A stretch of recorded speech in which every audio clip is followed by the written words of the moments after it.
Mithun, anyhow congratulations. അടുത്ത വട്ടം ഞാൻ വരുമ്പോ എനിക്ക് അവളെ ഒന്ന് പരിചയപ്പെടുത്തി തരണം. ഉറപ്പായുമോ?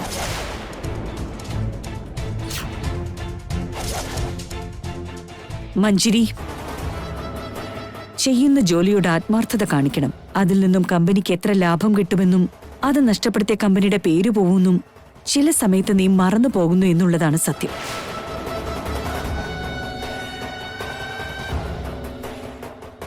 ചെയ്യുന്ന ജോലിയെ ദൈവത്തെ പോലെ കാണണം മഞ്ജിരി. പകരം പൂച്ച കണ്ണടച്ച് പാല് കുടിച്ചാ അറിയില്ലെന്ന് വിചാരിക്കരുത്. സോറി ആന്റി, ആ ഫയൽ എങ്ങനെ മിസ് ചെയ്തെന്ന് എനിക്ക് ഒരു പിടിയും കിട്ടുന്നില്ല. ഓഫീസിൽ എത്തുന്നത് വരെ കയ്യിലുണ്ടായിരുന്നതാ. ഇന്നാ മേഘനന്ദയുടെ ഭാഗ്യം കൊണ്ട് മാത്രം ആ പ്രൊജക്ട് നമ്മുടെ കയ്യിൽ നിന്ന് നഷ്ടപ്പെടാതെ നമ്മൾ രക്ഷപ്പെട്ടത്. മറിച്ചാണെങ്കിൽ ആ പ്രൊജക്ട് നഷ്ടപ്പെടാനും അങ്ങനെ കമ്പനിയുടെ ക്രെഡിബിലിറ്റി നീ മൂലം നശിക്കാനും കാരണമായെന്നെ. മേലിൽ ഇത് ആവർത്തിക്കാതെ നോക്കണം. ശരി ആന്റി. മിഥുൻ, നീ വാ.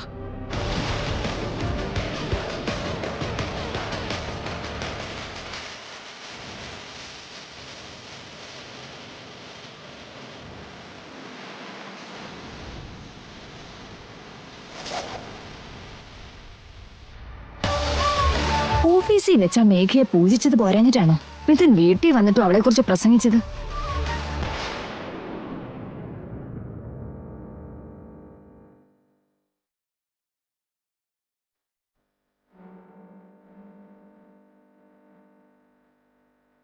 മോളെ മേഘനെ,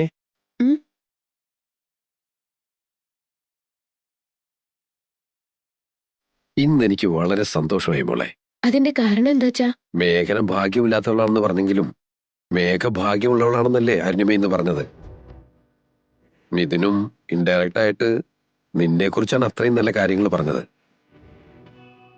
അതിനെക്കുറിച്ചൊക്കെ ഓർക്കുമ്പോ എനിക്ക് നിന്നോട് ഭയങ്കര ആദരവ് തോന്നുന്നു മോളെ. വലിയവളാ നീ. ഒരു ഭാഗത്ത് എന്റെ മകന്റെ ജീവൻ രക്ഷിക്കുന്നതിനോടൊപ്പം മറുഭാഗത്ത് അവന്റെ ഓഫീസിൽ കയറിപ്പറ്റി അവനെ നേരെ പിടിച്ച് നിർത്താനും നീ സഹായിക്കുന്നില്ലേ? പുതിയ ബ്രാഞ്ചിന് കിട്ടിയ പ്രോജക്റ്റ് കുടുംബത്തെ മൊത്തം സന്തോഷിപ്പിക്കുന്നുണ്ട്. ആ സന്തോഷത്തിന് പുറകിൽ നീയാണ് മോളെ. കണ്ടുമുട്ടിയ നാൾ മുതൽ ഇന്ന് വരെ നീ ഈ കുടുംബത്തെ എത്ര വട്ടം രക്ഷിച്ചു. മൊനവെച്ചുള്ള മറ്റുള്ളവരുടെ വർത്താനം സഹിച്ചുകൊണ്ട് നീ പിടിച്ചു നിൽക്കുന്ന തന്നെ വലിയ കാര്യ. ശത്രുപക്ഷം നിന്നെ ശ്വാസം മുട്ടിക്കുമ്പോഴും മോളത് തരണം ചെയ്യുന്നില്ലേ? മരുമോളുടെ സ്ഥാനത്ത് നിന്ന് ഈ കുടുംബത്തിന്റെ അന്തസ്സ് രക്ഷിക്കുന്ന നെടും തൂണാ മോളെ നീ. എന്ത് ചെയ്താലാണ് നിന്നോടുള്ള കടപ്പാട് തീരുക നീ അച്ഛൻ അറിയില്ല മോളെ. എല്ലാ കുടുംബങ്ങളിലും നിന്നെ പോലൊരു മരുമകൾ ഉണ്ടായിരിക്കണം. എന്താ മേഘനെ നീ ചിരിച്ചു തള്ളിയത്?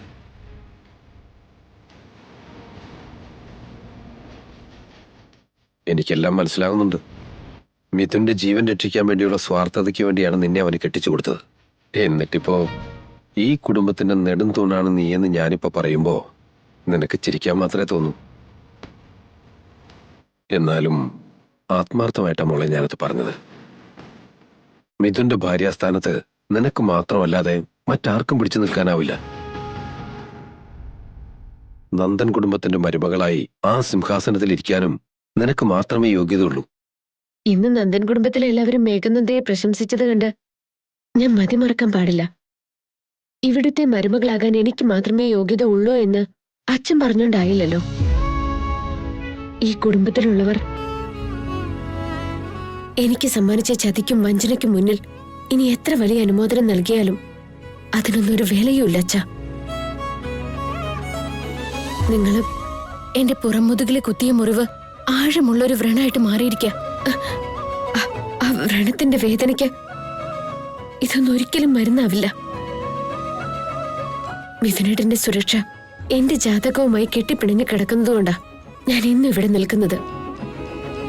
പ്രിയം വധിച്ച റിമയുടെ ഒരു നെക്ലസ് എന്റെ അനിയൻ നശിപ്പിച്ചതിന്റെ ഒരു കടം വീട്ടാൻ വേണ്ടിയാ ഞാൻ ഇന്നൊരു ജോലി ചെയ്യുന്നതും അതിൽ നിന്ന് പണം സ്വരൂപിക്കുന്നതും. ആ ജോലിയുടെ ഭാഗമായിട്ട് തന്നെയാ മിഥുനേട്ടനെ ഞാൻ ബിസിനസ്സിൽ സഹായിച്ചത്. ഇതൊക്കെ എന്റെ നിയോഗം മാത്രം. ആ നിയോഗം പൂർത്തീകരിക്കാൻ മാത്രമേ ഞാൻ ശ്രമിക്കുന്നുള്ളൂ. അതിനപ്പുറത്തേക്ക് നിങ്ങൾ എല്ലാവരും എന്നെ അനുമോദന വർഷത്തിൽ മുക്കിയെടുത്താലും ആകാശ കൊട്ടാരത്തിൽ പിടിച്ചിരുത്തിയാലും ആ ആകാശത്തിൽ നിന്ന് താഴെ വീഴാൻ ഒരു നിമിഷം മതിയെന്ന് എനിക്കറിയാം.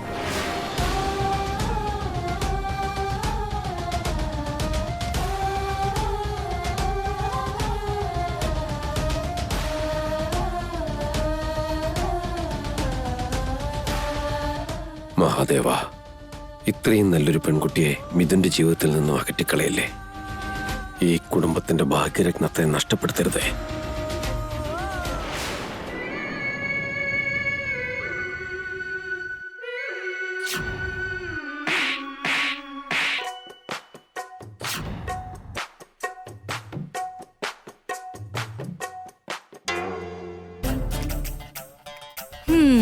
ഉമിനീര് ചവച്ചിറക്കിയത് കൊണ്ടോ നഖം കടിച്ചു വിഴുങ്ങിയത് കൊണ്ടോ ദാരിദ്ര്യ ജാതകക്കാരിക്ക് ഗന്ധർവനെ ഇണയായി കിട്ടില്ലെന്ന് കേട്ടിട്ടില്ലേ? നഖം കടിക്കാതിരിക്കടി. 24 മണിക്കൂറിൽ 20 മണിക്കൂർ നിനക്ക് എന്തെങ്കിലുമൊക്കെ കടിച്ചു ചവച്ചോണ്ടിരിക്കണം. മമ്മി ഒന്ന് നിർത്തുന്നുണ്ടോ?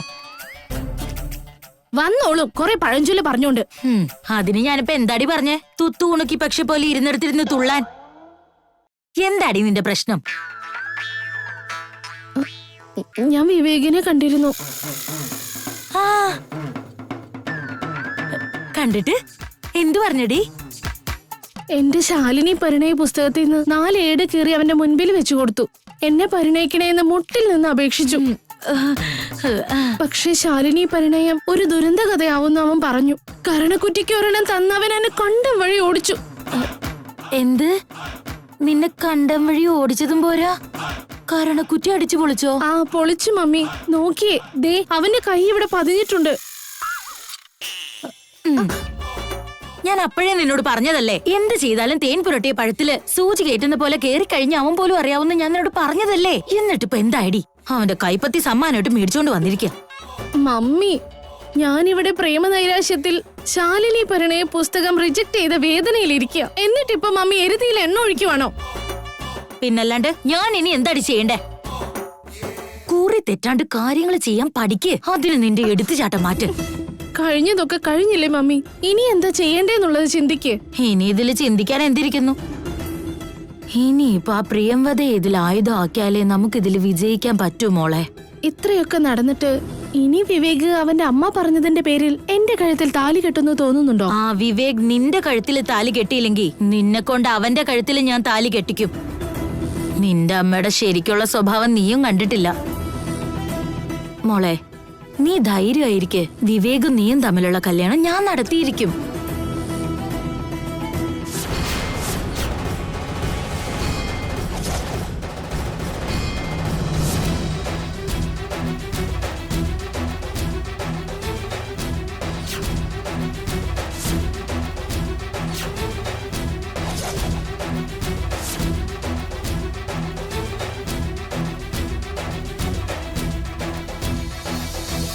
ശാലിനിക്ക് കല്യാണമാണോ ചെറിയമ്മേ? നീ ഇതെന്താ ഈ പറയുന്നേ? അതന്നെ, ഇപ്പൊ ചെറിയമ്മ പറഞ്ഞല്ലേ ഉള്ളൂ ശാലിനിയുടെ കല്യാണം നടത്താൻ പോവാണെന്ന്. അതോ, ഇവക്ക് ഇതുവരെ ഒരു കാപ്പി പോലും ഉണ്ടാക്കാൻ അറിയില്ലല്ലോ. കല്യാണത്തിന് മുമ്പ് പെമ്പിള്ളേർ ഇതൊക്കെ പഠിക്കണ്ടേ? അത് ഞാൻ പറഞ്ഞു കൊടുക്കായിരുന്നു. അടുക്കളയിലേക്കുള്ള തിരിഞ്ഞു നോക്കില്ലല്ലോ. എന്ത് ചെയ്യാനാ? നീ എന്താ പെട്ടെന്ന് ഇങ്ങോട്ട്? ഞാൻ അടുക്കളയിൽ കയറിയതേ ഉള്ളൂ. എന്താ കൂട്ടാൻ വേണ്ടെന്ന് ചോദിക്കാൻ വന്നതാ. വയറ്റിലേക്ക് ചെന്നാൽ ദഹിക്കുന്ന വിധത്തിലുള്ള എന്താണെങ്കിലും കുഴപ്പമില്ല ചാരു. മോള് എന്ന് എന്തെങ്കിലുമൊക്കെ ഉണ്ടാക്കുക കേട്ടോ. ശരി ചെറിയമ്മ.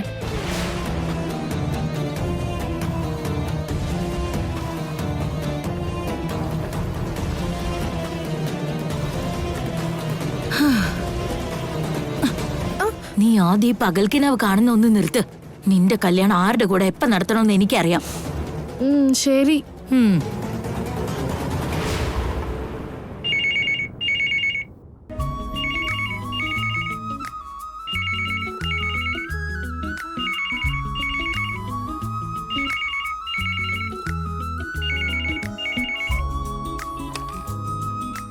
ഹലോ. ഹലോ, എന്റെ പേര് ഹിമബിന്ദു എന്നാണ്. ഞാൻ ഭാരത് മാഗസീനിൽ നിന്നാണ് വിളിക്കുന്നത്. നിങ്ങൾ ആരാണെന്ന് പറയൂ. ഞാൻ അരുണിമ മാഡത്തിന്റെ മരുമോളാ. പറഞ്ഞോളൂ. ഓരോ വർഷവും ഒരു സക്സസ്ഫുൾ ഫാമിലിയെ തെരഞ്ഞെടുത്ത് അവരെ കുറിച്ചൊരു ആർട്ടിക്കിൾ എഴുതാറുണ്ട്. അവരുടെ കുടുംബാംഗങ്ങളുടെ ഫോട്ടോയും മാഗസീനിലിടും. ഈ വർഷം ഞങ്ങൾ സെലക്ട് ചെയ്തത് മിസ്റ്റർ മിഥുന്റെ കുടുംബത്തെയാ. ഇക്കാര്യത്തെക്കുറിച്ച് മിസ്സസ് അരുണിമയോട് മിസ്റ്റർ മിഥുനോടും പറയണം. ഞാൻ അറിയിച്ചേക്കാം മാഡം. പറ്റുമെങ്കിൽ എന്നെ ഒന്ന് കോൾ ബാക്ക് ചെയ്യാൻ പറയണം. ആയിക്കോട്ടെ മാഡം. അമ്മേ, മിഥുനേട്ടാ, മിഥുനേട്ടാ, അമ്മേ, അമ്മേ.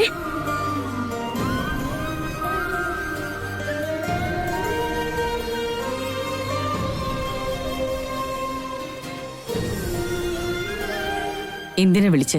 ലാൻഡ് ലൈനിലേക്കൊരു ലേഡി ഫോൺ ചെയ്തിരുന്നമ്മേ. ഒരു പ്രധാനപ്പെട്ട കാര്യം അമ്മയോട് അറിയിക്കാൻ പറഞ്ഞു.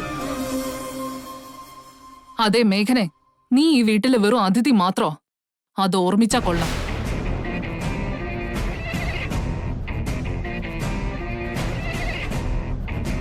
അതിന്റെ ഇടയ്ക്കൂടി ഇവിടുത്തെ ഫോൺ എടുത്ത് സംസാരിക്കുന്നതും കാര്യങ്ങൾ അറിഞ്ഞ് ഈ കുടുംബത്തിലെ പ്രശ്നങ്ങളിൽ കയറി ഇടപെടാനും ദയവ് ചെയ്ത് ശ്രമിക്കരുത്. പ്രിയമതെ, നീ ഒന്നും മിണ്ടാതെ നിൽക്ക്.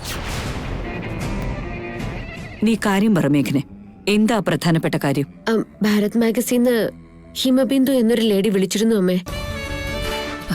എന്ത്? ഹിമബിന്ദു ഫോൺ ചെയ്തിരുന്നോ? അതെ, ചെയ്തിരുന്നമ്മേ. ഈ വർഷത്തെ സക്സസ്ഫുൾ ഫാമിലി എന്ന ആർട്ടിക്കിളില് മിഥുനേട്ടനെ കുറിച്ചും ഈ ഫാമിലിയെ കുറിച്ചും ഒരു ആർട്ടിക്കിൾ എഴുതാൻ അവർ തീരുമാനിച്ചിരിക്കുക. അത് അമ്മയെ അറിയിക്കണമെന്ന് പ്രത്യേകം പറഞ്ഞു.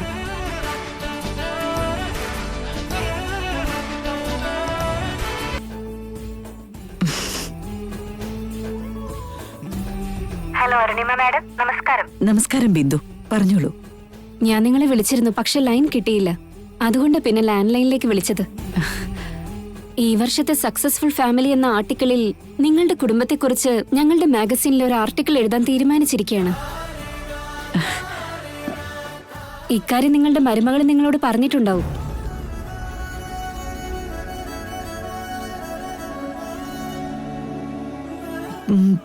പറഞ്ഞിരുന്നു.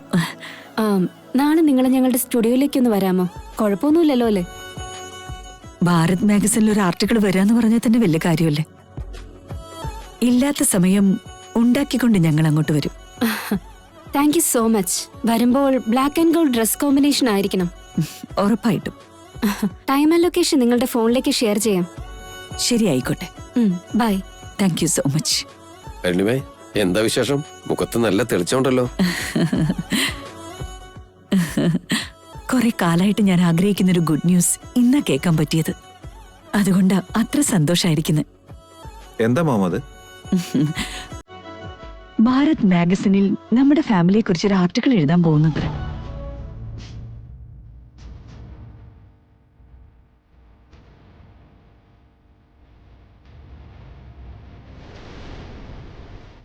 ആ മാഗസിൻകാരൻ നമ്മുടെ ഫാമിലിയെ കുറിച്ച് എഴുതിയ പിന്നെ നന്ദൻ ഫാമിലിയുടെ പ്രശസ്തി അങ്ങ് ഹിമാലയം വരെ എത്തും. ആ മാഗസിനിൽ ഒരു ആർട്ടിക്കിൾ വരാൻ വേണ്ടി എത്രയോ ഫാമിലീസ് ആ സ്വപ്നം കണ്ടിരിക്കുന്നറിയോ? ഈ വർഷം എന്തായാലും ആ ഭാഗ്യം നമുക്ക് കിട്ടിയിരിക്കുന്നത്. ഇത് ശരിക്കും ഒരു ഗുഡ് ന്യൂസ് അമ്മോ. I can't believe it.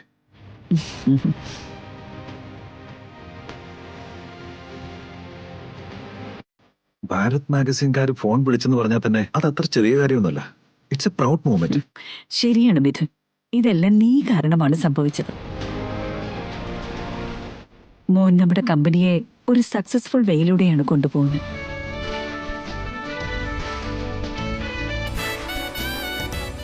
ഞങ്ങൾ ഉണ്ടാക്കിയ പേര് 10 മടങ്ങ് നീ വർദ്ധിപ്പിച്ചു. ഇനിയിപ്പോ നമ്മുടെ ഫാമിലി ലോകം മുഴുവൻ പ്രശസ്തമായിരിക്കും. അതുകൊണ്ടല്ലേ വലിയ വലിയ ആൾക്കാർ വിളിക്കുന്നത് പോലും.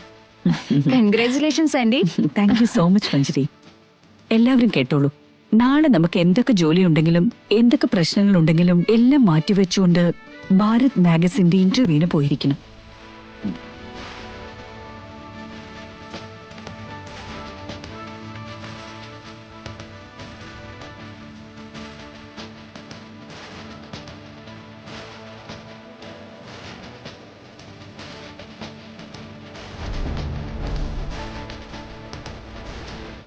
ചേച്ചി, നമ്മുടെ കുടുംബം എന്ന് പറയുമ്പോ നമ്മുടെ ഫാമിലി മാത്രമാണല്ലോ അല്ലേ?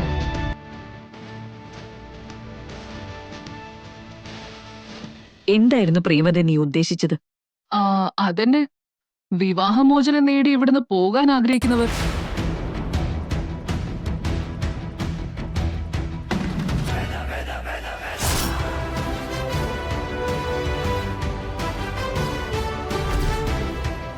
ഈ വീട് ഉപേക്ഷിച്ച് ഇവിടുന്ന് ഇറങ്ങിപ്പോയവർ അവരാരും നാളെ വരേണ്ട കാര്യമില്ലല്ലോ.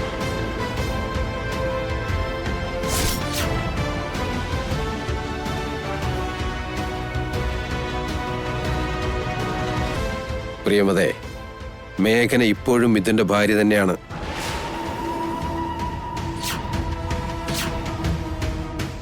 അത് നീ പലപ്പോഴും മറന്നുപോകുന്നു. എന്താ ജയദേവേട്ട ഇത്? കളയാൻ കൊണ്ട് നടക്കുന്ന സാധനം ഈ വീട്ടിലേതാവുന്നത് എങ്ങനെയാ?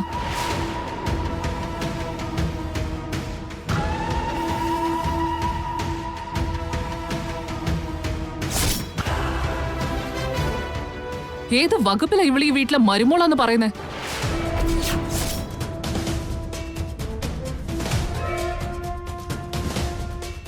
ആ മാഗസിനിൽ ഒരു ആർട്ടിക്കൽ വരാന്ന് വെച്ചാ കൊച്ചു കാര്യമാണോ? ജീവിതകാലം മുഴുവനും ഓർക്കാനുള്ള വളരെ വിലപ്പെട്ട ഒരു സന്ദർഭം.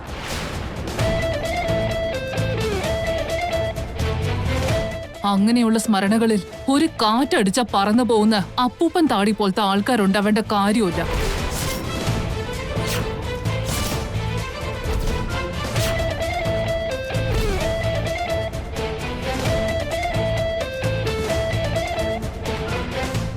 നാളെ ഈ വീട്ടിലെ മരുമകളാകേണ്ടവൾ മഞ്ജരി നമ്മോടൊപ്പം വരും.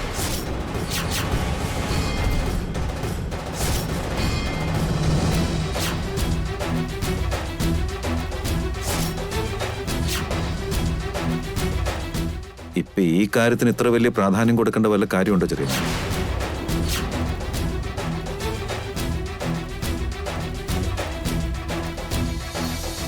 ഇത് ആ മാഗസിനിൽ വരുന്ന ഒരു ആർട്ടിക്കിൾ മാത്രമാണ്.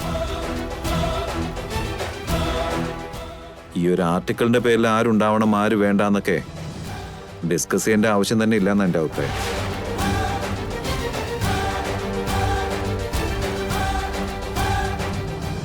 ഡിസ്കസ് ചെയ്യണമല്ലോ മിഥുൻ. എന്നാലല്ലേ നമ്മുടെ ആൾക്കാരാരാ അന്യരാരാന്നൊക്കെ മനസ്സിലാവൂ. അതെങ്ങനെ വേണ്ടാന്ന് വെക്കാൻ പറ്റും?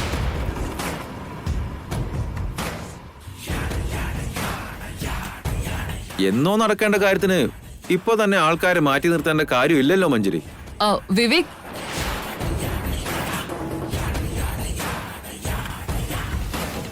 അന്യരാണെന്ന് പ്രഖ്യാപിച്ചവരും പടി കടന്ന് പോകാൻ ശ്രമിച്ചവരും അത്തരം തീരുമാനങ്ങൾ സ്വയം എടുത്തതാവുമ്പോ നന്ദൻ ഫാമിലിയിലെ ശരിക്കുള്ള അംഗങ്ങൾ ആരാണെന്ന് നമ്മൾ നോക്കണ്ടേ?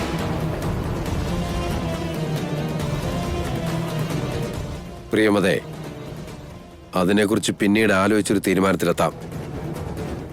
ഇനി ഇതൊരു തർക്ക വിഷയമാക്കാനോ ആലോചിച്ച് തീരുമാനിക്കാനോ എന്താ ഉള്ളത് ചെയ്യട്ടാ?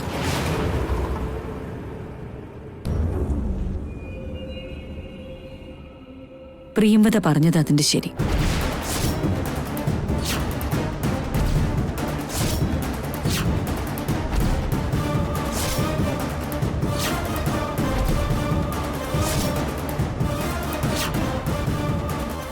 കുടുംബത്തിന്റെ പടി കടന്നു പോയൊരു ഈ കുടുംബത്തിന്റെ ഭാഗമാണെന്ന് ലോകത്തോട് വിളിച്ചു പറയേണ്ട ഒരാവശ്യവുമില്ല.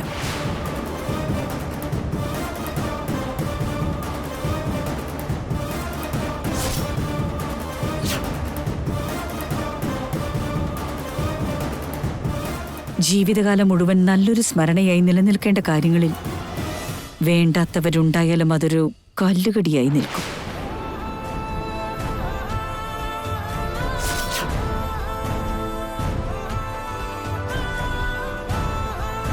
അങ്ങനെ പറയല്ലേ അരുണിമേ. അച്ചോരും മിനിറ്റ് നിൽക്ക്, ഞാനൊന്ന് സംസാരിച്ചോട്ടെ. നിങ്ങൾക്കാർക്കും താല്പര്യമില്ലാത്തൊരു കാര്യം ഞാനും ചെയ്യാൻ ആഗ്രഹിക്കുന്നില്ല.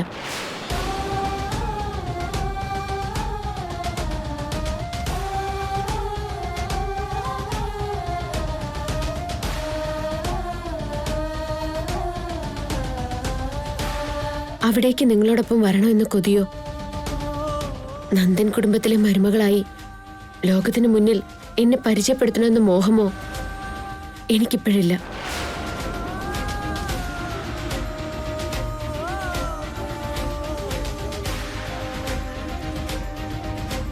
ജീവിതകാലം സ്മരണയായി നിലകൊള്ളേണ്ട ആ സുവർണ വേളയിൽ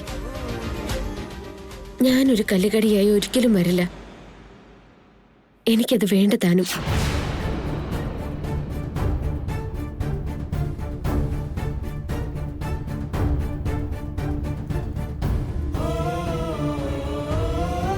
അബദ്ധവശാൽ ഞാനെങ്ങാനും നിങ്ങളുടെ കൂടെ ഇറങ്ങി പുറപ്പെടുന്നുള്ള പേടി ആരുടെ മനസ്സിലും വേണ്ട.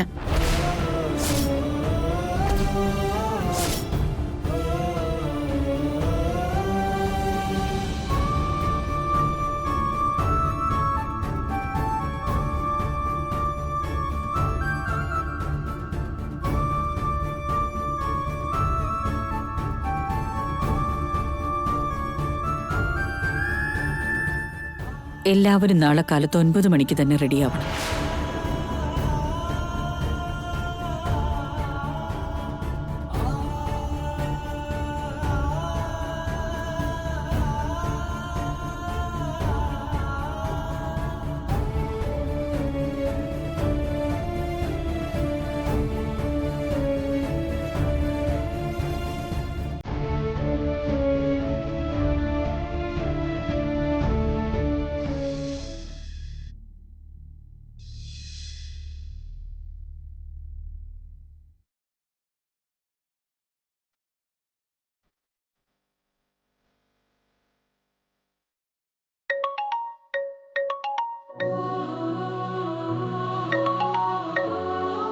ഹലോ നിതിൻ, ഞാൻ എങ്ങോട്ടേക്കാ മോനെ വരുന്നേ? റെഡി ആയിക്കൊണ്ടിരിക്കാം. 10 മിനിറ്റിനുള്ളിൽ ഞാൻ ഇവിടേക്ക് വരും. ഓക്കെ മോനെ? ആയിക്കോട്ടെ ചേച്ചി.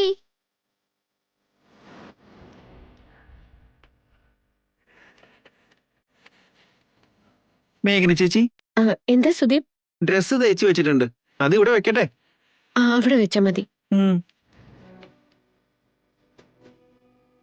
എല്ലാവരുടെയും തുണികൾ അവരവരുടെ മുറിയിൽ വെച്ചിട്ടുണ്ടോ? ഇനി വല്യേട്ടന്റെ ഡ്രസ്സ് കൂടി വെക്കാനുണ്ട്, അത് ഇപ്പൊ തന്നെ ഞാൻ കൊണ്ടുപോയി റൂമിൽ വെച്ചേക്കാം. ശരി സുദീപേ.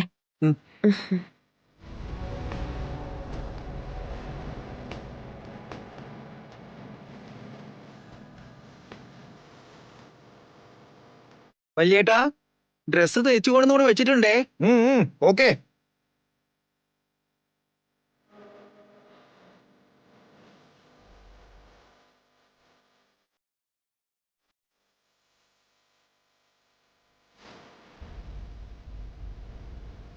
അയ്യോ, സുദീപ് മിഥുനേട്ടന്റെ ഡ്രസ്സ് ഇവിടെ വെച്ചിട്ട് എന്റെ ഡ്രസ്സ് മിഥുനേട്ടന്റെ റൂമിൽ കൊണ്ടുപോയെന്ന് തോന്നുന്നല്ലോ.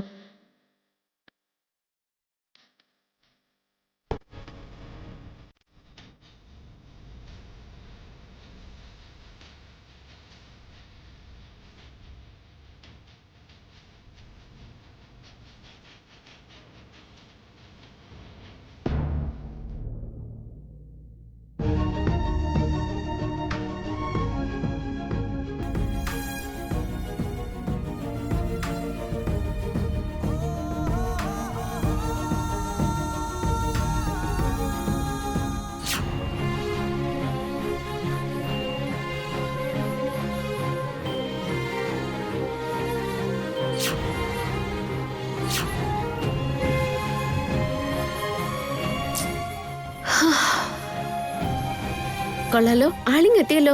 എത്ര തവണ പറഞ്ഞിട്ടുള്ളതാ ഇട്ട ഡ്രസ് ഇങ്ങനെ വലിച്ചു വാരി ഇടരുതെന്ന്. ദേ നോക്കി, ആ ലോണ്ടറി ബാഗിനകത്ത് ഇട്ടാ പോരെ.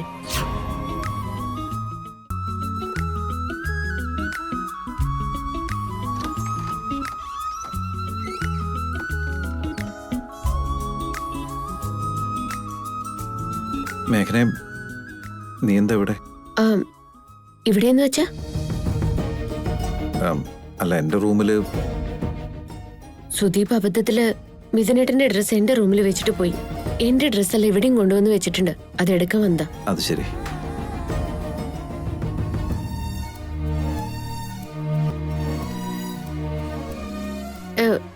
എന്താ, എന്തിനിങ്ങനെ പേടിക്കുന്നേ? ഒന്നുമില്ല മേഘനെ, ഈ റൂമിലേക്ക് കയറാൻ പാടില്ലെന്ന് മോം പറഞ്ഞിട്ടുള്ളതാണല്ലോ. ഇനി മോം അങ്ങാനും കണ്ടിട്ട് അത് പ്രശ്നമാവണ്ടെന്ന് കരുതി. എന്നുവെച്ചാ ഈ റൂമിലേക്ക് കയറാനുള്ള അവകാശമോ അധികാരമോ ഒന്നും എനിക്കില്ലെന്ന് ഓർമ്മിപ്പിക്കാണോ?